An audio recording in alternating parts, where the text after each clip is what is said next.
Thank you, everybody. Well, thank you. I do appreciate it.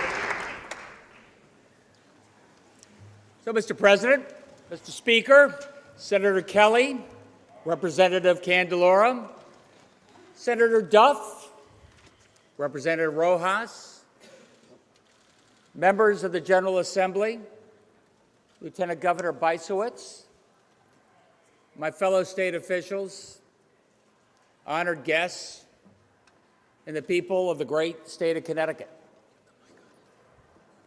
8 months ago, we passed on a strongly bipartisan basis a 2-year budget, which, unlike most of our peer states, is still in the black.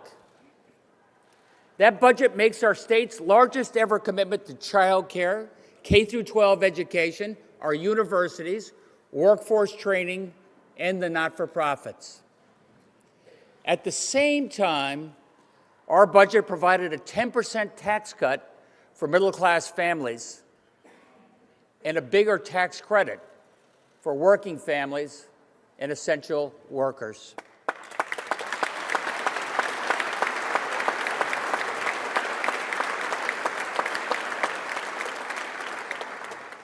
And people are noticing. Unlike our neighboring states, which are losing population, Connecticut has gained population over each of the last few years. Today we have more people working, more people starting businesses, more people joining labor unions with better pay and better benefits, more of our graduates staying in Connecticut, and more out-of-staters wanting to move to Connecticut. One warning sign. We have too many people who cannot find a place to live. Either it's not available or it's not affordable. Our biennial budget doubles our investment in housing. That's workforce housing, affordable housing, supportive housing, elder housing, and downtown apartments.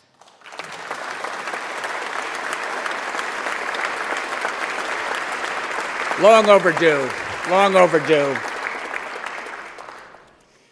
Look, most of our cities were much bigger 50 years ago. And what was once housing became parking lots and crumbling brownstones.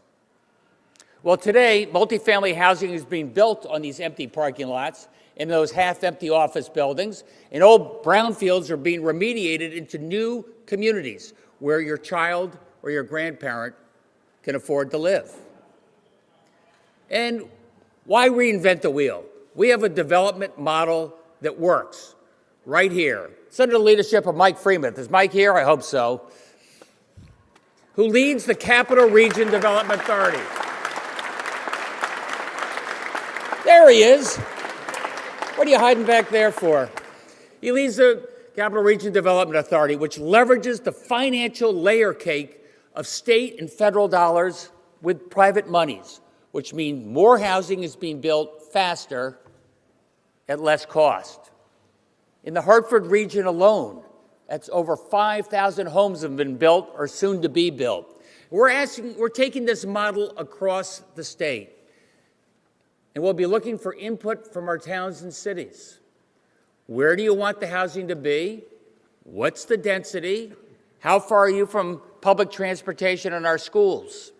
The state will be your partner in completing the financing ASAP to get those shovels in the ground.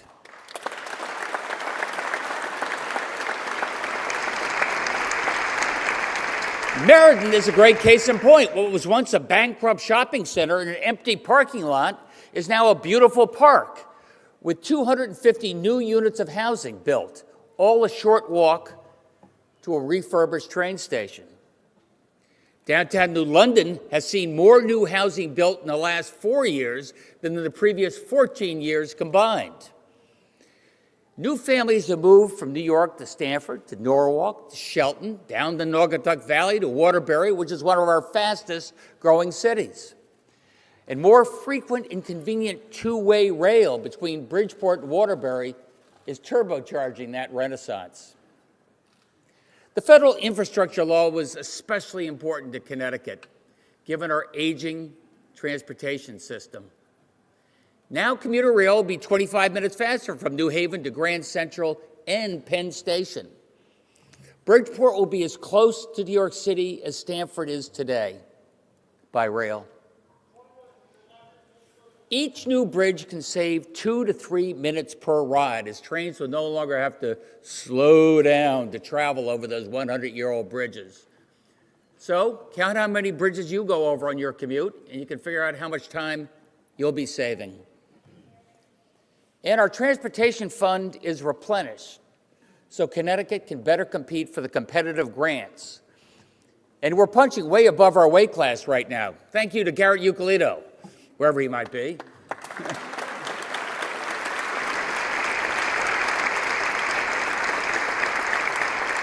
And also thanks to our workforce program, which is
I'll tell you on a personal note,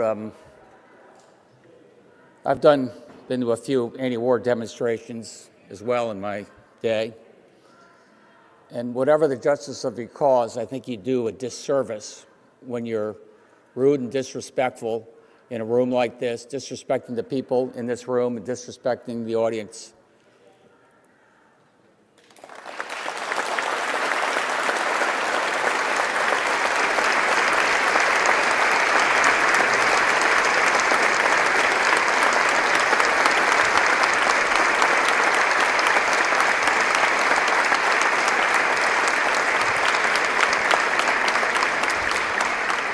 All right, back to our regularly scheduled programming. Our workforce program is partnering with the building trades as well to make sure that quality workers are ready to go to take advantage of those transportation dollars.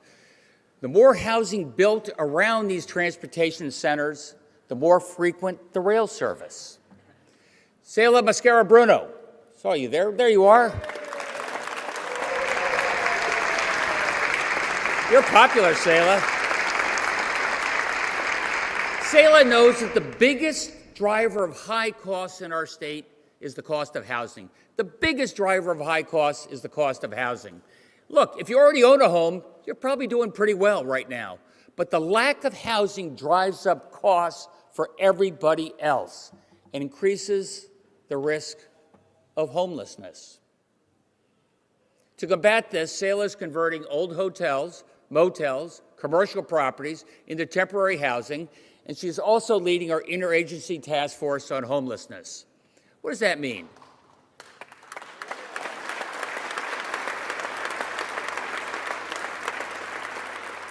Housing is more than a roof over your head.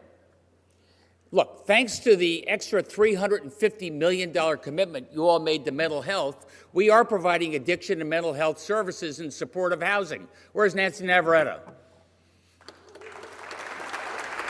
And soon you'll be ready for job training. Where's Kelly Valeris? We are one of the densest states in the country, by which I mean we have more people per square mile. So we have to manage our growth carefully. What do you want Connecticut to look like in 2035?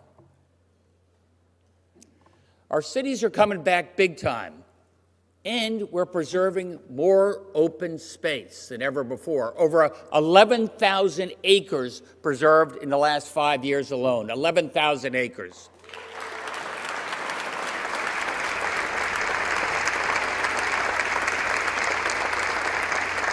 Look, Katie Dykes and the team at DEEP, they're supporting hundreds of miles of bike and hiking trails, better connecting our downtowns to our great outdoors. But you better check the weather. Our state and our country are being hit by more severe and more unpredictable weather than ever before. Last summer, the Connecticut River Valley required extra irrigation due to a severe drought. Then a week later, the crops were 6 inches underwater following torrential downpours. They call it a rain bomb. The cost of dealing with climate change is expensive, but the cost of doing nothing is immeasurable.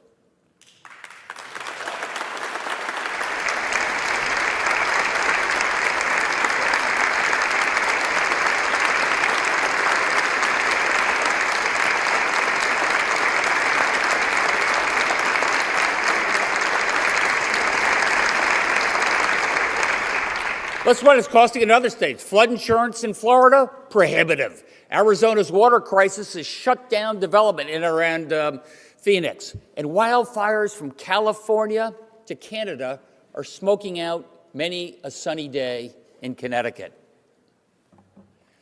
We must continue working together to keep our energy system reliable, affordable, and less toxic. Most of our energy supply is carbon-free, thanks in large part to nuclear power, but also we have doubled down on wind, solar, and hydro. And thanks to our energy efficiency efforts, our demand for electricity has not really increased much so far this century. And thanks to Brian Garcia and the Green Bank, we're able to make your home more efficient, more energy self-sufficient, saving you hundreds of dollars every year without adding one whit to air pollution.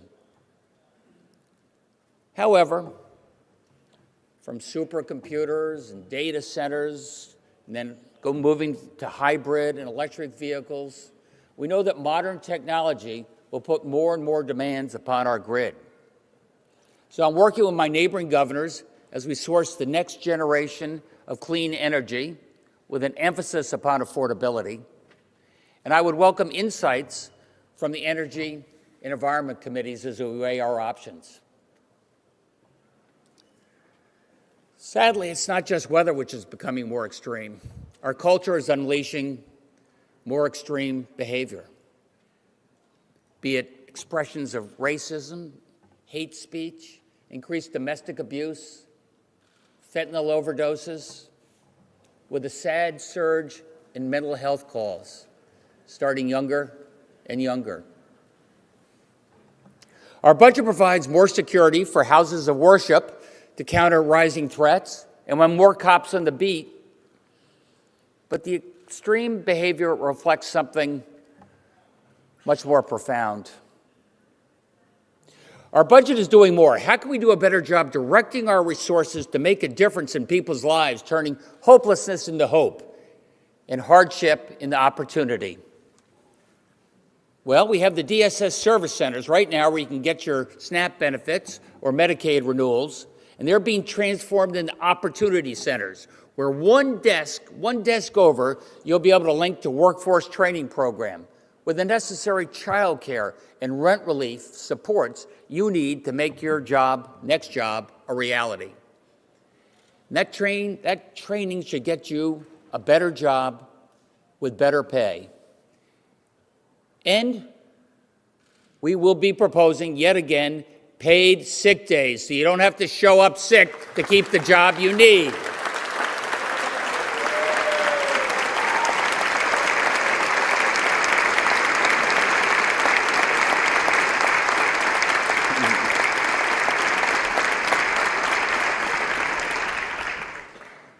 And our budget provides the biggest commitment to child care in our history. The biggest commitment in our history. An additional $90 million next year alone, $90 million. Providing additional pay for early childhood educators and higher reimbursement for our centers and family care homes, all following the recommendations of the Blue Ribbon Panel. Thank you, Beth Bai.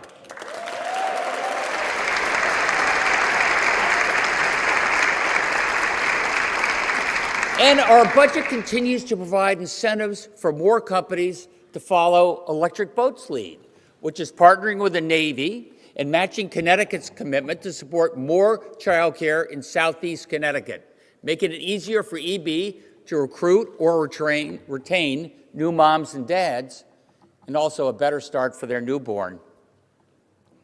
Our budget provides resources to help caregivers get certified and set up their own home-based child care center. Hats off to Maria Amato. Where's Maria? Hey, Maria.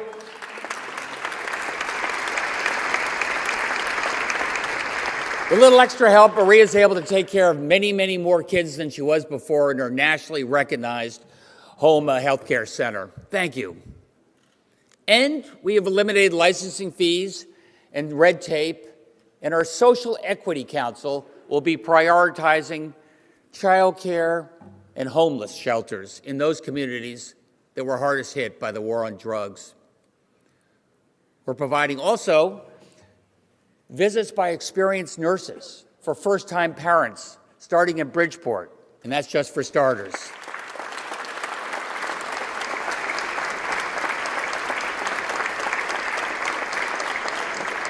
Our expanded child care feeds to our nation's best K-12 education system. Our budget provides more. Let's make sure we're doing better for our kids. Our teachers and paras need help, and our kids still need some catching up. Charlene Russell Tucker over at the Department of Education. She continues to create a talent pipeline which will address the teacher shortages by expanding our Ed Rising program, where high school age kids can help out in the elementary classrooms. My version of Big Brother, Big Sister. And Dante Bartolomeo. There she is. Hey, Dante. Over at Labor, she's expanding our teacher apprentice program. So our next generation teachers, including Tanner Callahan. Is Tanner here? There's Tanner. Teachers College, CCSU. He's going to be joining our Waterbury Public School as an apprentice, getting paid to assist in the K-12 classroom while finishing his education. That means extra attention for that student who may be feeling lost. Thank you, Tanner.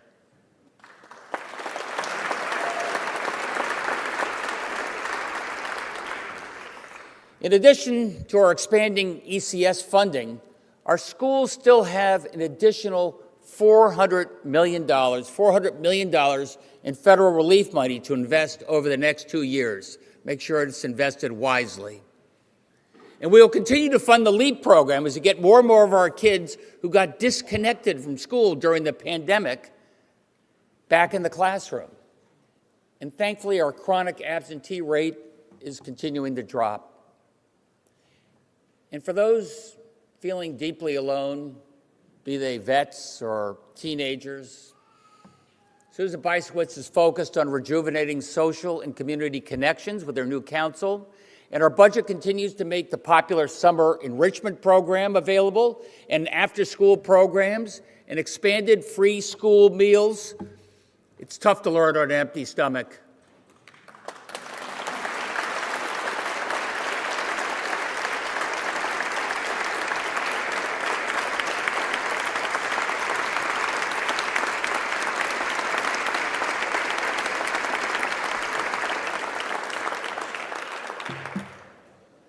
There's one more distraction in the school classroom: social media. Where increasingly kids on smartphones are tuning out each other, tuning out learning, and tuning into unfiltered images, which can be fun or disturbing. And some of the severe anxiety and aberrant behavior can be traced back to social media. You remember that smack a teacher TikTok? That comes to mind. That even shut down one of our schools. Well, William Tong is pushing to make sure that the social media companies are held accountable to do a better job of protecting our kids. Thank you, William.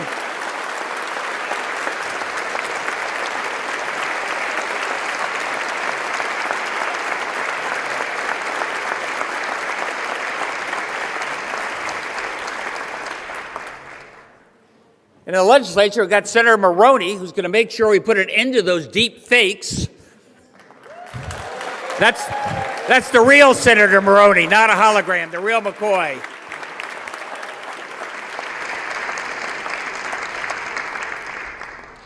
I have a sort of simple idea, I guess. It takes a little bit from China and a little bit from Beyonce. China limits TikTok for children to 1 hour per day. And Beyonce makes you leave your smartphone in a yonder pouch before her major events. We'll be sending out guidance to your school boards pretty soon. Have your younger students leave their smartphones at home or drop them in the yonder pouch at the start of every school day.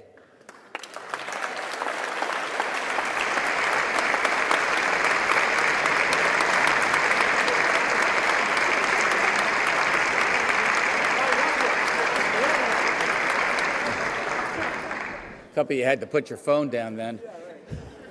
Look, I'm showing my age, but I do find that social media is sometimes fundamentally antisocial, and I think too much smartphone makes you stupid.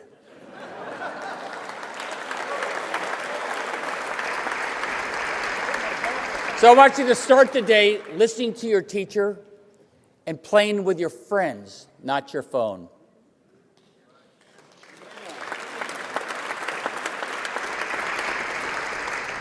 We're trying to make the path to college easier as well.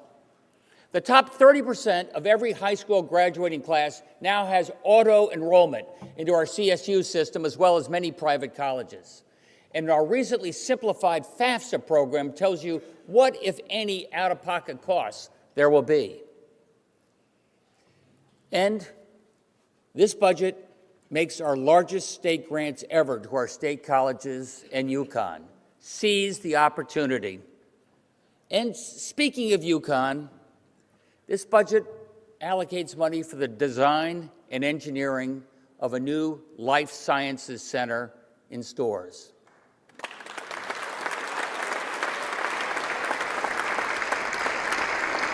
Look, I'm excited to announce that UConn and Yale are now collaborating on a quantum computing, super fast computing enterprise. Quantum technologies will allow our biotech sector to develop therapies more effectively, at less cost, to conduct faster and more thorough clinical trials. Connecticut has always led the world in advanced manufacturing. Now we can accelerate the growth in life sciences, starting with funding for a new world-class biotech hub in New Haven.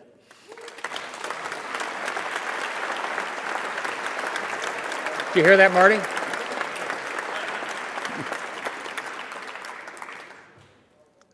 But healthcare only makes a difference if it's accessible and affordable.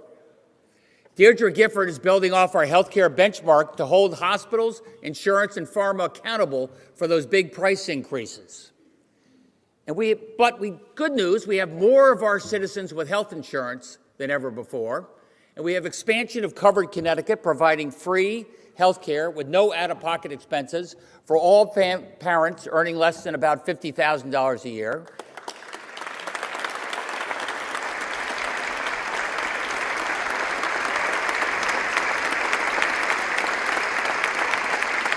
And we have big discounts for middle-class families on the exchange. And the Array RX card can provide savings anywhere from 20 to 80% on medicines. Thank you, Comptroller Scanlon.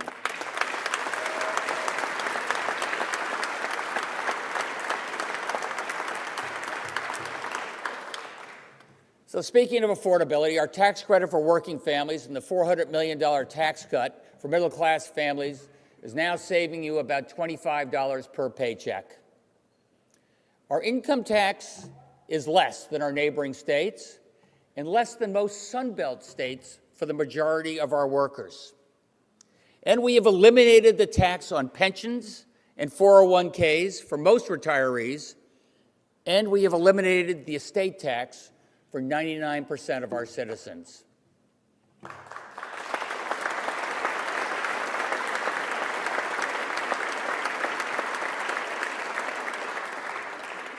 Looking at the mayors, we still have work to do on the property tax together, which hits residents on fixed incomes the hardest.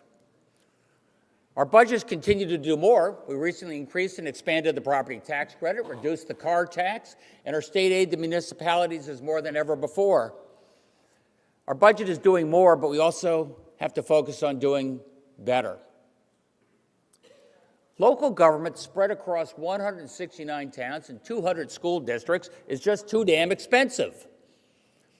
Don't worry, I'm not going to use that word regionalized. That already went over like a lead balloon a few years ago.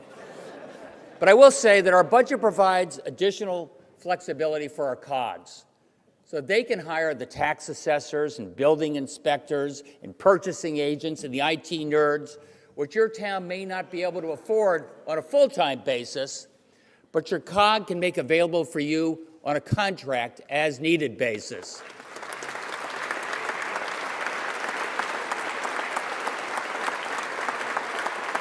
That should save you money and provide the skills as needed, not just full-time.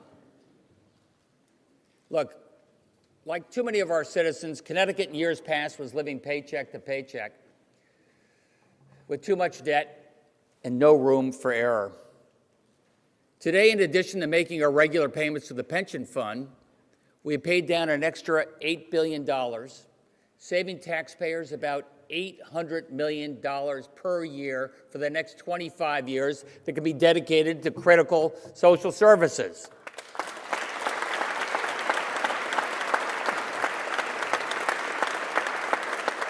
And we have added tens of thousands of new taxpayers, which further strengthens our budget for the future. And paying down our debts and a robust rainy day fund, that doesn't shortchange our programs. It has resulted in 6 years of consistent increases in our social programs, rather than that herky-jerky boom and bust cycle from yesteryear. We're doing better.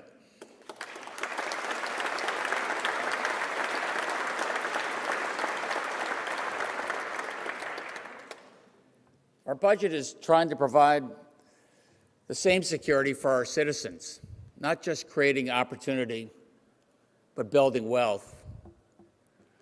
I always remember something that Senator Winfield likes to remind me. People need fewer second chances if they give them more first chances.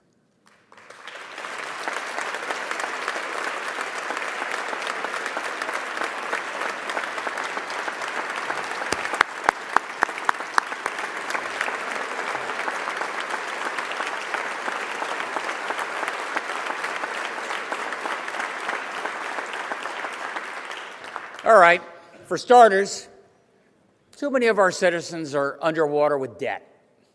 Our budget pays companies to pay down your student debt, starting with your first job here in Connecticut. Pay down that student debt.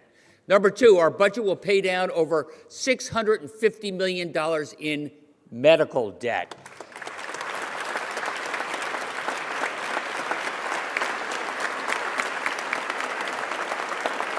That's debt that hangs over you like a dark cloud. And with less debt, you're in a better position to take advantage of debt-free community college and free workforce training, which allows you to earn more. And building wealth starts with ownership. We have provided funding alongside the private sector to support over 1,000 small business startups, over 1,000 startups over the last few years, mostly owned by women and entrepreneurs of color.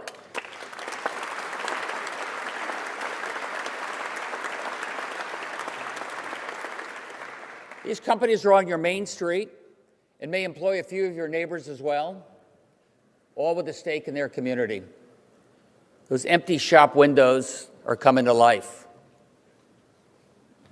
In addition, our Time to Own program helps you make a down payment on your first home, already benefiting over 3,000 first-time homeowners, right here in the neighborhood they love, in nearly every town in the state.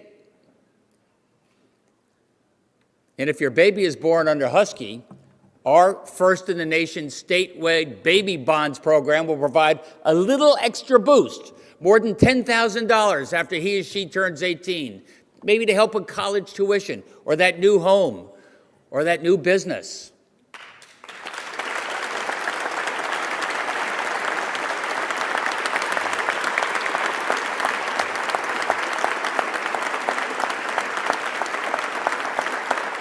I think I'm looking right here at Evan Calderon.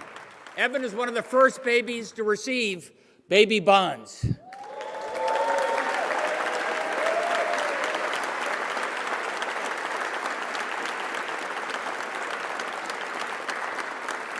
Evan, I'm going to give you a new nickname, Baby Bond. What's your name? Bond, Baby Bonds. Stay in Connecticut. It's worth the wait. And I want to thank you, Treasurer Russell, for making this happen.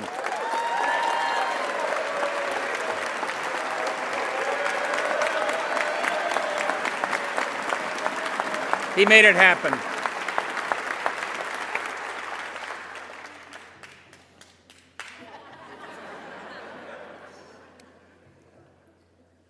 One last thing I ask in return of everybody out there in TV land, and vote.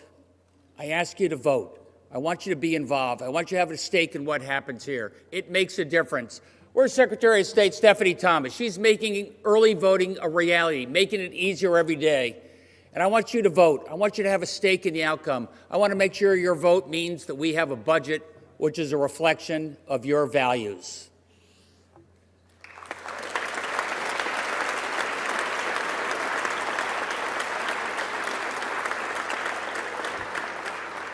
And by the way, we have a budget. Look, Hartford is not Washington, D.C., where they have a hard time deciding upon a speaker, a budget. They don't even try to balance the budget. Look, maybe those Washington, D.C. partisans should be required to check their smartphones in a yonder pouch before entering their capital.